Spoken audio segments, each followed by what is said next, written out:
नमस्कार, सत श्री अकाल, राम राम सा हमारी वणक्कम प्रणाम। आप सभी का ऑल्टरनेट मीडिया पे फिर से स्वागत है। मैं आपकी होस्ट गायत्री देवी।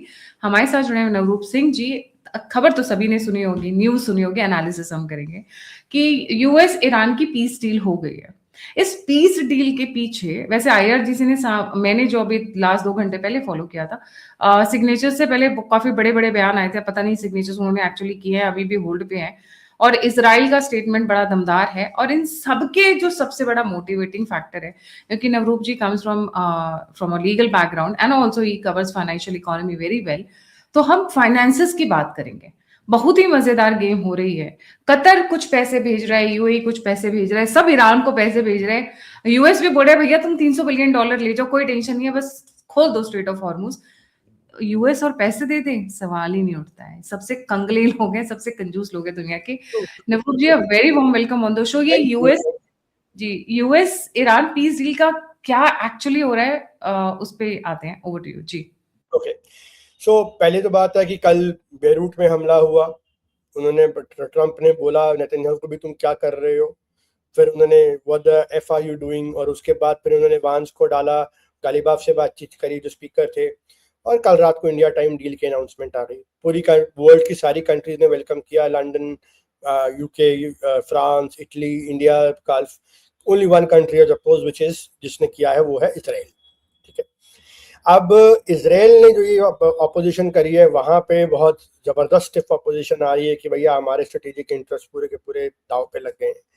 सो मोटा मोटी अगर मैं आपसे बात करूं तो ये उन्होंने जो डील हुई है, वो कह रहे हैं कि 30 दिन में हम स्टेट ऑफ हॉर्मुज खोलेंगे, 60 दिन की नेगोशिएशन होगी, न्यूक्लियर एनरिचमेंट पे बात होगी, अग्रीमेंट पे बात होगी, और ये भी डिसाइड हुआ कि हम जो है $300 बिलियन ईरान का रिकंस्ट्रक्शन होगा, $24 बिलियन का फंड रिलीज होगा, जिसमें हाफ जो है अपफ्रंट रिलीज होगा बिफोर द नेगोशिएशन, और हाफ बाद में 60 दिन के कंक्लूजन पे हो जाएगा।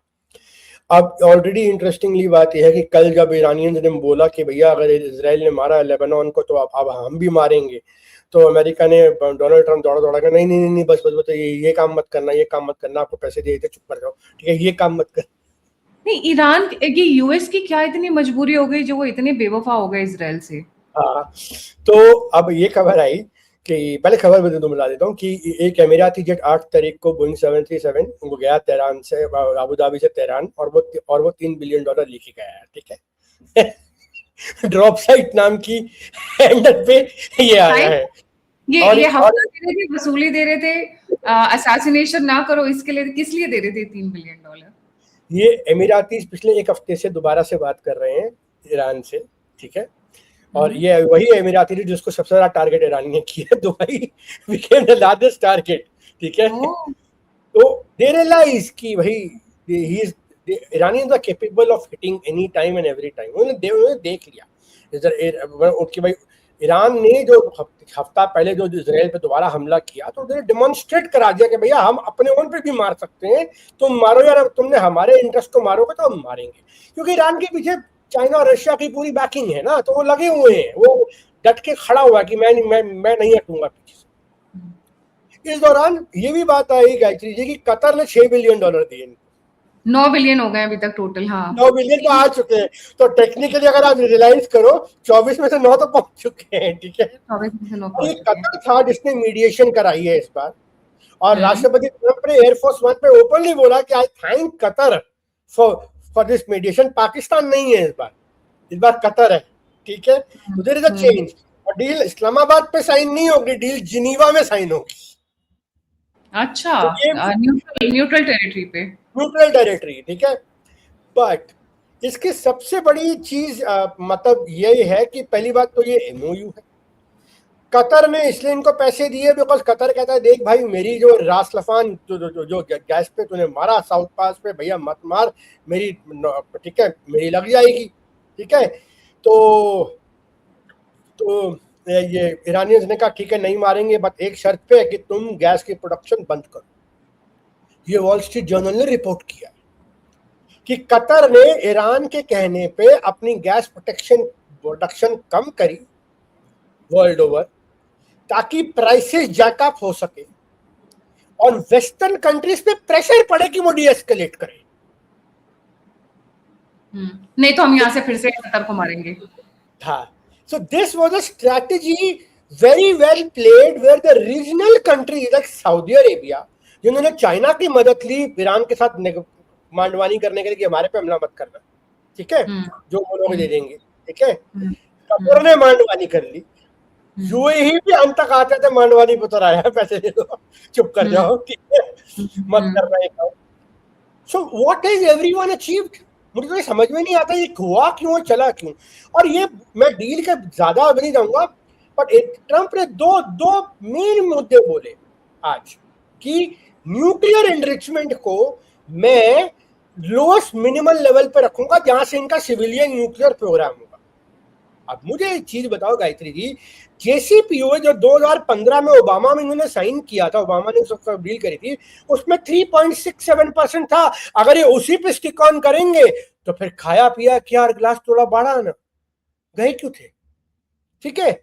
और फिर कहते हैं न्यूक्लियर एनरिचमेंट नहीं करेगा, वो ईरान न्यूक्लियर बम नहीं बनाएगा। अरे वो तो ये कमिटमेंट 2015 के एग्रीमेंट में भी थी, और ये खमैनी का तो फतवा भी जारी था इसके ऊपर कि हमें न्यूक्लियर बम नहीं बनाने, और IAEA को वो पूरा कंप्लाई कर रहे थे। तो जब वो सारा कुछ कर रहे थे तो यही डोनाल्ड ट्रंप नेतन्याहू के कहने पे पूरा अग्रीमेंट तोड़ ताड़ फाड़ फूड़ के देते हैं, फिर अल्टीमेटली वॉर में घुसते हैं, और आज फिर वही अग्रीमेंट साइन करने जा रहे हैं। ये एक IRGC ने साइन किया नहीं किया, क्योंकि सबसे यूएस तो हमेशा से ही रेडी था साइन करने के लिए। ये साइन होंगे 19 तारीख को, MOU साइन होगा जिनीवा में। अच्छा, मतलब अभी पर बातचीत चल रही है, हो गया फाइनलाइज, टर्म्स फाइनलाइज हो गए हैं, अनाउंसमेंट्स हो गई है, कंट्रीज ने वेलकम कर दिया है, बट खाली डेलीगेशन ने जाना है और जाके वहां पे साइन करना है। 19 तारीख को डिसीजन वहां पे हुआ है, दैट इज फ्राइडे, जिनीवा में डील साइन होगी। Vance is flying in from US to sign it, ठीक है, वाइस प्रेसिडेंट। मोस्ट लाइकली काम ये है शायद डोनाल्ड ट्रंप भी आ जाए, क्योंकि वो इटली आया हुआ ऑलरेडी, अगर आपको याद होगा, और फ्रांस आया हुआ है G7 के लिए, ठीक है। तो जब यूरोप पहुंचा ही हुआ है राष्ट्रपति, अगले 2 दिन वो यूरोप में रहने वाला है, तो वहां से तो Switzerland is very next door, only घंटे की फ्लाइट है उसके लिए, ठीक है। तो ये पूरा का पूरा which again brings me to the main question, किया क्यों, गए क्यों। और नेतन्याहू तो अभी भी मानने को तैयार नहीं है, they say we are a sovereign country and we are not bound by this agreement। Netanyahu मान भी नहीं सकता।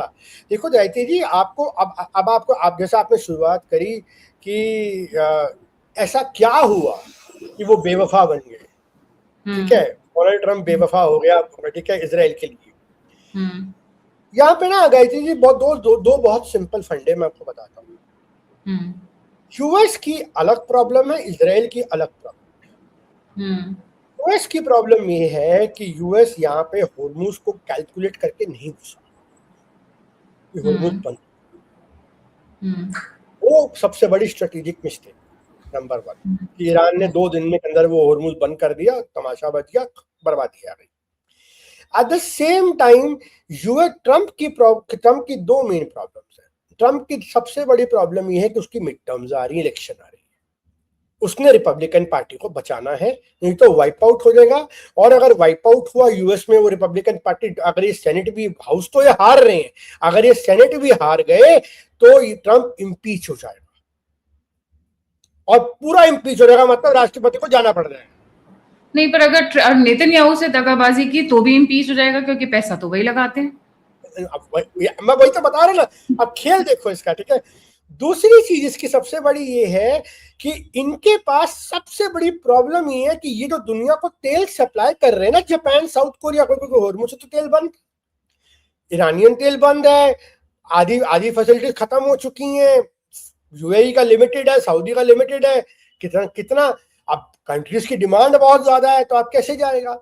ये तेल जा रहा था अमेरिका के SPR से, स्ट्रेटेजिक पेट्रोलियम रिजर्व। अब वो स्ट्रेटेजिक पेट्रोलियम रिजर्व 380 बिलियन से गिर के 320 बिलियन पे आ चुका है, 320 मिलियन पे आ चुका है, मिलियन बैरल्स पर डे। और वो बहुत जल्दी अगले 1 हफ्ते के अंदर अगले 10 दिन में ये 280 पे आ जाएगा। ये ऑलरेडी 1983 के लो पे आ चुका है, मतलब यूएस का स्ट्रेटेजिक रिजर्व गिरता जा रहा है, क्योंकि वो तेल बेच रहा है, कभी कुछ इंडिया ले रहा है, कुछ साउथ कोरिया ले रहा है, वो अपना रिजर्व खाली कर रहा है ताकि ऑयल शूट ना करे और ऑयल मेंटेन करे। यूएस की अपनी ऑयल कंजम्पशन भी हो रही है और यूएस साथ साथ में दुनिया को भी तेल दे रहा है, तो वो जल्दी डिप्लीट कर रहा है कंपेयर टू अदर। अब यूएस की प्रॉब्लम ये है कि जहां वो 280 का लेवल जुलाई मिड में उन्होंने हिट किया, उसके बाद उनका इमरजेंसी रिजर्व स्टार्ट हो जाता है, फिर वो एक्सपोर्ट नहीं कर सकते,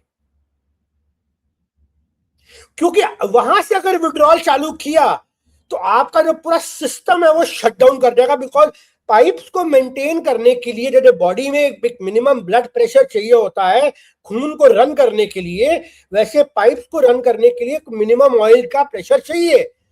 तो आप पूरा ऑयल को जीरो तक ड्रेन नहीं कर सकते, ये कोई केनी नहीं है कि आप बिल्कुल जीरो तक नीचे तक ले जाओगे, ठीक है। तो आपको पूरा उसको रन करना पड़ेगा, तो वो मिनिमम लेवल वो जुलाई एंड तक हिट हो जाएगा। और वो लेवल हिट हुआ तो यूएस के पास दो ऑप्शन है, या तो वो डोमेस्टिकली अपनी पब्लिक को देखे या एलाइंस को देखे। अच्छा, अगर वो अपनी पब्लिक को तवज्जो देता है, क्योंकि अब रिजर्व गिरते जा रहे हैं रेगुलरली, अगर वो पब्लिक को तवज्जो देगा और वो एलाइंस को नहीं देगा, तो उससे क्या होगा, एलाइंस बोलेंगे तेल दो, मार्केट का तेल $80, $90, $100, $120, $130, $150, और उसके बाद जब जब जब जब तेल बढ़ना चालू होगा, इंटरेस्ट रेट फेडरल रिजर्व काटेगा नहीं, इन्फ्लेशन बढ़ेगा और डोनाल्ड ट्रंप की वाट लग गई। और ऑलरेडी यूएस में गैसोलीन प्राइसेस कई स्टेट में $6 पे पहुंच चुकी। सो डोनाल्ड ट्रंप के लिए वो घड़ी का काउंटडाउन चालू था, और ईरानियंस वो जानते थे, तो ईरानियंस ने स्ट्रेटेजिकली प्ले किया कि हम होर्मुज बंद करके रखते, देखते कितने दिन तक अमेरिका और उसके एलाइज ये पेन बर्दाश्त करेंगे बिना तेल के। और वही हुआ कि डोनाल्ड ट्रंप और क्योंकि कम वोट में यू कैन नॉट, आप स्क्रीन पे जो मर्जी प्राइस दिखा रहा, आपके रिजर्व्स कितने हैं। चाइना ने अपनी कंजम्पशन कट करके, चाइना के पास 3 गुना ज्यादा रिजर्व है अमेरिका से, वो 6 महीने तक बैठ सकता है। What about India? इंडिया के पास 90 दिन के गए, 70 से 90 दिन के रिजर्व है, पर हमारा रशियन तेल आ रहा है ना, तो हमारे लिए हमारी डिफरेंट सिचुएशन है कि रशियन तेल ने हमें बैकस्टॉप कर रखा है, हमारा बहुत एक टाइम टेस्टेड एलआई है जो हमें तेल दे रहा है, तो वी आर सेफ। तो यूएस की प्रॉब्लम इन्फ्लेशन, यूएस की प्रॉब्लम तेल रिजर्व, यूएस की प्रॉब्लम टर्म्स आ रही है। डोनाल्ड ट्रंप को उसमें से निकलना था कि मुझे निकालो बाहर, मैं फंस गया हूं यहाँ पे, ठीक है। क्या मुसीबत पड़ गई पल्ले में। मैं 4 दिन के लिए घुसा था, तो 4 महीने लग गए यहाँ पे, ठीक है, मुझे निकालो बाहर। नेतन्याहू को वह रिवर्स है, वो कहता है अगर मैं यहाँ से वॉर बंद करके निकला तो मेरी सत्ता गई, मार देंगे लोग इसे। वहां पे बहुत ज्यादा करप्शन के चार्जेस हैं इसके ऊपर। एक तो करप्शन ट्रायल हॉल्टेड है वॉर के नाम पे, जहां वॉर खत्म हुई वहां का सुप्रीम कोर्ट बोलेगा चलो भी ट्रायल शुरू करो। भाई कहीं तो बिजी रहेंगे ना लोग। तो मैं तो मर गया, ठीक है। उसके बाद 27 अक्टूबर 2026 को रेलवे इलेक्शन है, जनरल इलेक्शन है, जहां पे नेफ्ताली बेनेट और यार लैपिड ने कोलिशन बनाया है इसके खिलाफ। So he is fighting a battle for his political survival. And also obviously he wants to leave with the legacy of greater Israel, ना? Correct. And उसकी पूरी की पूरी इतिहास अगर आप देखोगे, उसका पूरा का पूरा पॉलिटिक्स ईरान के आसपास घूमा पिछले 20-30 साल में। उसने हर राष्ट्रपति को बोला है कि मुझे ईरान को ठोकना है, 2 हफ्ते दूर है, 3 हफ्ते दूर है न्यूक्लियर बॉम्ब से। यूएन में जाके वो दिखाता था, कभी बुश को बोला, कभी ओबामा को बोला, सबने मना किया, कोई इसकी बात नहीं माना। डोनाल्ड ट्रंप ने मान ली।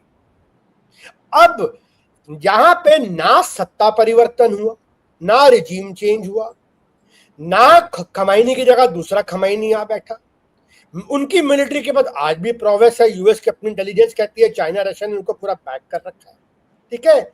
तुमने बोला कि हम कुर्दियों को अंदर यूज करेंगे मर्सनरी के तौर पे, हमारा गुरिल्ला फोर्स के तौर पर आईआरजीसी के खिलाफ, तो अर्दोगान ने, टर्की ने वो भी मना कर दिया, हम नहीं अलाउ करेंगे। ना तुम्हारे अब्राहम अकॉर्ड साइन हुए जो तुमने कंडीशन लगाई थी, ठीक है, कि सऊदी अरेबिया और पाकिस्तान जो अब्राहम अकॉर्ड में आए, फिलहाल तो वो नहीं आने को तैयार है, क्योंकि सऊदी ने बोला भैया पहले तुम गाजा वाला और फिलिस्तीन वाला किस्सा सुलझाओ, तब उसके बाद आएंगे। तो अब ये सारी, तो इजराइल हैज अचीव, मोसाद का जो पूरा प्लान था, ये मैं नहीं, ynet.il इनकी अपनी वेबसाइट है, और इजरायली मिलिट्री से क्लियर होकर वो आर्टिकल छपा है मई में, जहां वो खुद एडमिट कर रहे कि this operation has been a strategic failure for us, कि वी होप कि हमें एक और मौका मिले दोबारा जंग शुरू करने का, ताकि हम कुछ रिडीम कर सके इसमें से अपने लिए। क्योंकि Netanyahu is to go and tell his electorate ना कि मैंने जो तबाही मचाई है पिछले 2-2.5 साल की जंग की, कभी गाजा के साथ, कभी सीरिया के साथ, कभी लेबनान में, कभी ईरान में, मुझे उसको इजराइल को फायदा क्या हुआ है। एंड जो आपने उनका जो नेशनल सिक्योरिटी मिनिस्टर है बेन ग्वीर, उनका अगर आप पढ़ोगे पूरा जो लंबा चौड़ा पोस्ट है, वो तो ओपन नहीं करे that this is a strategic disaster. और इजरायली लॉबी अमेरिका में बिल्कुल आग बबूला हुई पड़ी है कि वो कहता है हम तो नहीं मानेंगे लेबनान में, हम तो मारेंगे लेबनान में। तो क्या लेबनान में हिजबुल्लाह ने अटैक भी किया है पीछे से, बिल्कुल। अब क्या ये लेबनान में मानेंगे? अगर ये लेबनान में नहीं मानेंगे तो फिर क्या ईरान रिटेलिएट करेगा? ये कितने दिन चलेगा? ये एमओयू है, एमओयू तो कभी भी तोड़ सकते हो आप, कोई अग्रीमेंट थोड़ी ना हुआ है अभी तो एमओयू है। सो द प्रॉब्लम यहाँ पे ये है कि एक साइड वॉर चलाना चाहती है पॉलिटिकल लेवल के लिए, दूसरी साइड वॉर बंद करना चाहती है पॉलिटिक्स के लिए वॉशिंगटन में। तो दोनों के जो इंटरेस्ट है वो आपस में क्लैश कर रहे हैं। तो इस चक्कर में ये पूरा का पूरा आके फंस गया है। शायद ये भी हो सकता है गायत्री जी कि अभी ये वॉर बंद करें, अगले साल फिर स्टार्ट करें।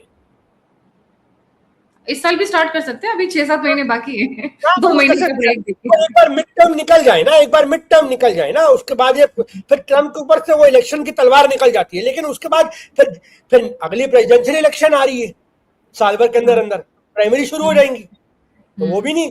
और जेडी वांस नहीं चाहता, जो अपना को कंटेंडर दिखाना चाहता अगला रूबियो के साथ वो नहीं चाहता कि ये काम हो एज वाइस प्रेसिडेंट। अच्छा, बीच में बिजनेस भी तो करना है ना, ये तो पॉलिटिकल हो गया। $300 बिलियन देने को तैयार है ये लोग ईरान को। हाँ, तो देने पड़ेगा। जो आप में तोड़ताड़ करी है, जो आप में जाके इंफ्रास्ट्रक्चर, मतलब आई डू नॉट गेट कि इन्होंने ये सारा का सारा तो जो तोड़ताड़ करी है $300 बिलियन का जो रिकंस्ट्रक्शन फंड है, उसमें आपको क्या लगता है ये क्या करने वाले? ये ईरान में क्यों जा रहे थे? ये जा रहे थे तेल के लिए। अब मैं बता दूं क्या होगा। खार्ग आइलैंड से तेल जाता है ना, खार्ग आइलैंड पे ये बोलेंगे ईरान की जंग का दुखती रग नस, मैं मुद्दे की नस पकड़ता हूँ। मेरे को ना एक डॉक्टर की बड़ी गंदी आदत है, जो डॉक्टर कहते हैं ना बीमारी की नस पकड़ लो, जड़ पकड़ लो तो आप ट्रीट कर दोगे। तो ईरान के मुद्दे की नस ये है कि ईरान जो है 2021 के बाद से टोटली चाइना रशिया कैंप में चला गया। वो चाइना के साथ $40 बिलियन की 25 साल $400 बिलियन का जो 25 साल का अग्रीमेंट किया BRI का, और वो तेल युआन में बेच रहा था, और उसने मॉस्को के साथ भी डिफेंस अग्रीमेंट कर लिया। इतनी बड़ी नाफरमानी वॉशिंगटन नहीं बर्दाश्त कर सकता। वॉशिंगटन कहता है नहीं, तेल को लेके आओ। ये चाइना गए शी जिनपिंग से मिलने, राष्ट्रपति ट्रंप मई में, वहां पे शी जिनपिंग ने भी इनकी हेल्प करने से मना कर दिया कि ईरान पर हम ज्यादा आपकी मदद नहीं कर पाएंगे, आपको झुकना पड़ेगा। फिर अल्टीमेटली इन्होंने फिर कोशिश करी कि 2-3 बार मारेंगे तो शायद ईरान झुक जाए। जब वो नहीं झुका और वक्त बीतता गया, घड़ी चलती गई, काउंटडाउन चलते गए कि भाई तेल का और इनका रिजर्व डिप्लीट हो रहा है, अब इनके अंदर से हालत खस्ता होगी। उन्होंने बोला नहीं अब बस कर, हो गया। और वो इस तरह से ये डील हुई, और अल्टीमेटली ये अब अमेरिकन कंपनीज ईरान में जाके तेल की डील्स खेलेंगी, ये पार्टिसिपेट करेंगी। और यह डील क्या होगी कि तुम्हें जो तेल चाइना को युआन में बेचना है बेचो, हम नहीं रोकेंगे, लेकिन तुम तेल हमारे जरिए डॉलर में भी बेचो, ठीक है। और आप ये मत करो कि आप बिल्कुल डॉलर बंद कर दो। जैसे अगर आपने ईरान का तेल इंडिया आना है, क्योंकि इंडिया के बिल्कुल बगल में तेल आएगा, तो वहां से आप इंडिया को तेल डॉलर में बेचो, इंडिया को तेल आप युआन में मत बेचो या रुपये में मत बेचो। ईरान की शर्त ये है कि मैं रुपये में भी बेचूंगा, मैं मॉस्को के रूबल में भी बेचूंगा, मैं युआन में भी बेचूंगा, क्योंकि सऊदी अरेबिया भी यही कर रहा है। सऊदी अरेबिया चाइना के साथ युआन में बेच रहा है और बाकी पूरी वर्ल्ड को डॉलर में बेच रहा है। करेक्ट। तो ईरान का कहना है कि जब सऊदी कर सकता तो मैं क्यों नहीं कर सकता ये चीज। तो ये मुद्दे की नस ये है। तो यूएस की जो कॉरपोरेशन है, एक्सॉन मोबिल, यूएस की जो बड़ी बड़ी Halliburton, Exxon Mobil, Chevron, BP, ये सारी कंपनी जब ईरान में ऑयल में पार्टिसिपेट करेंगी, उससे जो प्रॉफिट आएगा उससे ईरान की रिकंस्ट्रक्शन होगी। ये $300 बिलियन वहीं से रेज किया जाएगा और कुछ शायद आईएमएफ या वर्ल्ड बैंक की फंडिंग इनको दिला दी जाएगी जब इन पे सैंक्शंस लिफ्ट हो जाएंगे। तो वो भी डिपेंड करता है। ट्रंप ने बोला कि आप पूरी कंप्लायंस करेंगे न्यूक्लियर मटेरियल पे तो हम आपको देंगे। कंप्लायंस से कर देंगे गाइस, मैं बता रहा हूं आपको। ये उनको ये पहले भी आईएईए अगर आप, और इनका ट्रैक रिकॉर्ड है 2015 में जब आईएईए के साइन किया था, हल्का सा भी एनरिचमेंट बढ़ता था तो ये इंस्पेक्टर्स को बुला के बोलते थे भैया इसको डाइल्यूट कर, बढ़ गया। तो दे वर कंप्लाइंग विद इट। वो तो नेतन्याहू के जो पूरे एजेंडे थे ना कि मेरे को ग्रेटर इजराइल बनाना है, मुझे इजराइल को डोमिनेंट बनाना है, ये उस चक्कर में इस सारा जो गेम हुआ पिछले 3-4 साल का, ट्रंप आया, जेसीपीओ उड़ाई, फिर उन्होंने जनरल कासिम सुलेमानी को मारा, फिर उन्होंने धीरे धीरे इन पे एयर स्ट्राइक शुरू करी, और फिर इस साल तो उन्होंने इन्वेजन ही कर दिया, पूरा मारने का, पूरी वॉर ही छेड़ दी। तो ये पूरा का पूरा फलसफा जो पिछले 2-3 साल में ईरान के ऊपर चला है, ये अभी है। पर मुझे गायत्री जी एक और चीज, मेरे को लगता है ये कोई एंड नहीं है इस वॉर का, ये एक पॉज है।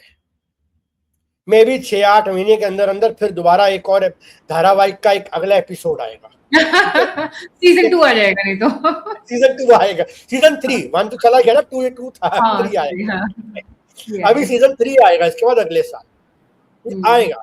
क्योंकि बात ये है, लेट्स अंडरस्टैंड, इजराइल नहीं रुकने वाला। No, it's an existential threat for Israel, ना? They are right. They are right in their way. They are right in their way. Hezbollah उनके लिए एग्जिस्टेंशियल थ्रेट है। ईरान का जो पूरा मिलिशिया है उनके लिए एग्जिस्टेंशियल थ्रेट है, क्योंकि वो क्या बोलते हैं, debt to Israel, debt to America.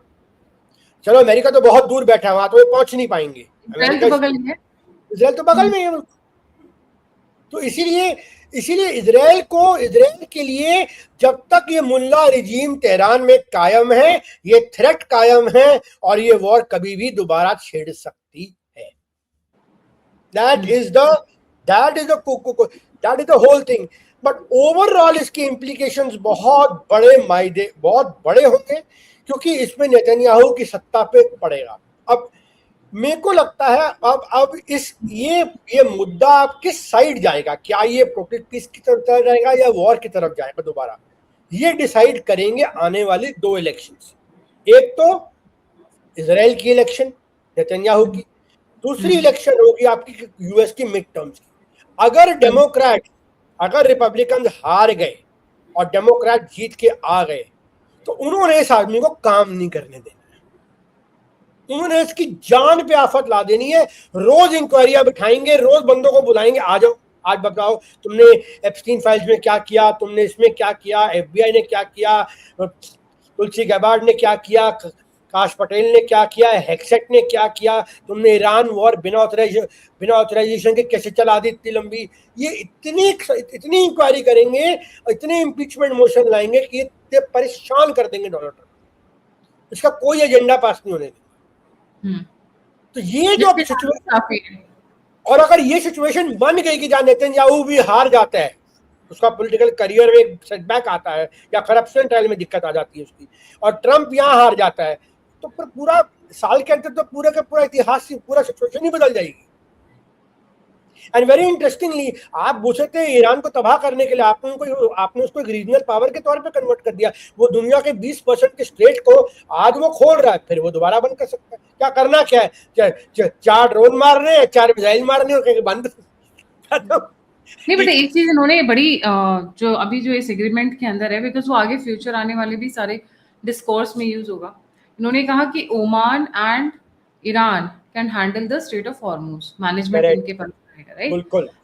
Management नौकरियां आप रखोगे, लोगों को मैनेज करोगे, तो अपनी पॉकेट से तो दोगे नहीं। Obviously you will charge something, चाहे 0.1 मतलब चाहे $1 per डॉलर, $1 पर बैरल करो, या व्हाटएवर, नॉमिनल से भी नॉमिनल कुछ तो चार्ज करेंगे। Now this is as good as putting jizya on the people? I'll tell you what is going to happen. What they are going to do is they are going to Oman and Iran are going to together manage the strait. Manage. There will be no tolls. अब आप बोलोगे अगर toll नहीं है तो ये हार गए, नहीं, इसका एक और मैनेजमेंट अथॉरिटी बनेगी जो इंटरनेशनली रिकॉग्नाइज्ड होगी, ठीक है। वो अथॉरिटी स्ट्रेट को मेंटेन करने के लिए कुछ चार्ज करेगी, इन्वायरमेंटल, पोल्यूशन, इन चीजों के नाम पे सैलरीज, ठीक है। और वो अथॉरिटी फिर as per the agreement on a ratio basis पैसा डिवाइड करेगी और हर महीने के महीने वो पैसा ईरान को जाएगा और कुछ ओमान को जाएगा। तो this is how they will play. वो डायरेक्टली ईरान को ये नहीं देंगे कि ये ले शिप आया पैसा काट, जैसे हमारे यहाँ फास्टैग होता है ना, दिखाया काट के निकल रहे शिप्स के लिए, वैसा सिस्टम नहीं होगा। There will be an authority which will be, तो जैसे शिप जब अपने पोर्ट से चलेगा तो जो जो जो जो जो जो लीडिंग डॉक्यूमेंट्स होते हैं उसमें जो पूरी फीस होती है उसमें पहले से ही इंश्योरेंस प्रीमियम में ये एडेड होगा, ये चार्ज एडेड होगा। This charge will be collected before the ship boards और starts from the port, and whatever is collected by the month end और a quarter end, depending upon your agreement में क्या फैसला करेंगे ultimately, will be divided between in a split ratio, maybe 80-20, 70-30, 50-50, we do not know, वो decide करेंगे आपस में, जहां पे मेजर पोर्शन ईरान को जाएगा फॉर रिकंस्ट्रक्शन कि भैया तुम इसको यूज कर लो, और 30% ओमान को जाएगा भैया तुम अपनी मेंटेनेंस के लिए इसको इस्तेमाल करो। So this is what I believe is going to happen. और इसका और भी कामयाब होंगे कॉन्सिक्वेंसेस है, जैसे you will see middle east and Saudi Arabia build more bypass pipelines, कि कल को फ्यूचर में अगर ये दोबारा बंद कर दे तो मेरे पास और बाईपास पाइपलाइंस होनी चाहिए करने के लिए। So it has multiple complications. India के लिए बहुत अच्छी न्यूज है, फाइनली हॉर्मुज खुल रहा है शिप्स निकलने। इंडिया का शिप दिशा आज सुबह निकला, first ship to cross Strait of Hormuz after this announcement. India के लिए अच्छी न्यूज है, लेकिन इंडिया के लिए एक चीज हमें याद रखनी पड़ेगी गायत्री जी, कि इस सिचुएशन में बहुत बड़ी चीज एक्सपोज है। ईरान इस सिचुएशन से स्ट्रांग होकर निकला है कंपैरेटिवली। इससे पहले वो पराया था, वीक था, आज वो स्ट्रांग होकर निकला है, ठीक है। इजराइल की लेवरेज घटी है। America has been humbled in Iran, virtually humbled. That is, I am speaking in a very mild language. People are saying it's a disaster, it's a foreign policy disaster for them. But for India the lesson is you need to strategically hedge. आपने America का attitude देखा कि उन्होंने हमारे तीन navy से 3 tankers पर attack किया और हमारे 3 सेलर्स मारे गए, and there is no remorse, there is no apology coming from America. उल्टा वो डबल डाउन कर रहे हैं कि अगर दोबारा करोगे तो हम पिटोगे। This is the kind of attitude you have. 1971 में भी अमेरिकन नेवी आई थी इंडिया के कोस्ट पे पाकिस्तान को बचाने के लिए, लेकिन तब भी कोई फायरिंग नहीं हुई थी, कोई इंडियन नहीं मरा था। इस बार इंडियन दोनों ने मारे हैं। It is an international war crime, क्योंकि अगर वो टैंकर फाइनेंशियली सैंक्शनड भी है ना, आप उसको बोर्ड करके रोको, आप उस पर हेल फायर मिसाइल उठा के उसके इंजन रूम में नहीं मार सकते। That is not permitted under international law, क्योंकि वो टैंकर है, उसमें कोई मिसाइल थोड़ी ना लोडेड है मारने के लिए आपको। That's a commercial shipping.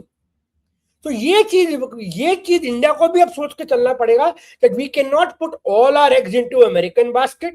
हमें अपनी एनर्जी सिक्योरिटी को डाइवर्सिफाई करना पड़ेगा, रशियन खुद को कंटिन्यू करना पड़ेगा, और साथ साथ में हाँ अमेरिका से एलएनजी लेनी है ट्रेड डील के लिए, एलपीजी लेनी है, वो आपके अपने फैसले हैं, वो आप लीजिए, उसमें कोई दिक्कत नहीं है, लेकिन पूरा चीज एक बास्केट में नहीं डालना है। That's the point.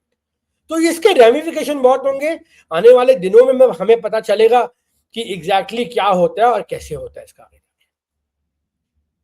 यही था बिल्कुल। So this is all, what I would say, कि this war has been, if you ask me in one line, has been a strategic disaster for America and Israel. It has exposed their weak areas badly. Weak areas, absolutely. American military might की against asymmetrical war। यार 13 airbase उड़ा दिए, 40 से 50 billion dollar का उनके allies को घुटने take कर आकर जजिया लाने पे मजबूर कर दिया और कहीं correct. 3 lakh 3 billion 500 dollar 6 billion dollars what is this is जजिया ओनली 500 बिलियन डॉलर का खर्च का यूएस ने वॉर पे खर्चा किया है। 500 बिलियन डॉलर मतलब, और क्या क्या अग्रीमेंट में क्या क्या टर्म्स आ रहे हैं, वही 2015 वाले। फिर गए क्यों थे करने के लिए? उन्होंने कहा कुछ हो नहीं रहा है दुनिया में, मीडिया वालों को कुछ तो न्यूज देनी है तो चलो टाइम पास करके आ जाते हैं, परेशान करते हैं पूरी दुनिया को। हुआ कुछ नहीं और हजारों को मरवा दिया उठा के। मरवा क्या दिया यार, मतलब this is the most senseless. Because मैं फर्स्ट डे से कह रहा हूं, there is no military solution to Iran. You cannot have ये अफगानिस्तान से 5 See, then what is the solution to Iran? Because I would like your This has quick to be a points on that. negotiated. It has to be a negotiated diplomacy. Iran is 5 times the size of Afghanistan. You can't hold it. Iran is 3 times the size of Iraq. आप कहाँ बैठे हो भाई?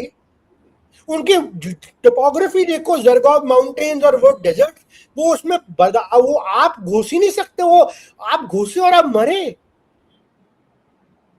Roman empire यहाँ के Roman empire यहाँ आया था और यहीं आके मार खा के गया था। इनका इतिहास पढ़ो यार, इनका इतिहास पढ़ो यहाँ पे आके। जी बिल्कुल सही, बिल्कुल सही। या thank you so much Navroop ji for joining. जाने से पहले सभी व्यूअर्स से रिक्वेस्ट है, please don't forget to like subscribe and share the alternate media. आप मेरी सहायता करना चाहते हैं तो दिए हुए नंबर और यूपीआई पे आप मुझे मदद कर सकते हैं। आप मुझसे जुड़ना चाहते हैं, इन्फॉर्मेशन शेयर करना चाहते हैं तो सभी के सभी लिंक्स डिस्क्रिप्शन बॉक्स में। इसी के साथ जय हिंद, जय श्री राम, हर हर महादेव। नमस्कार।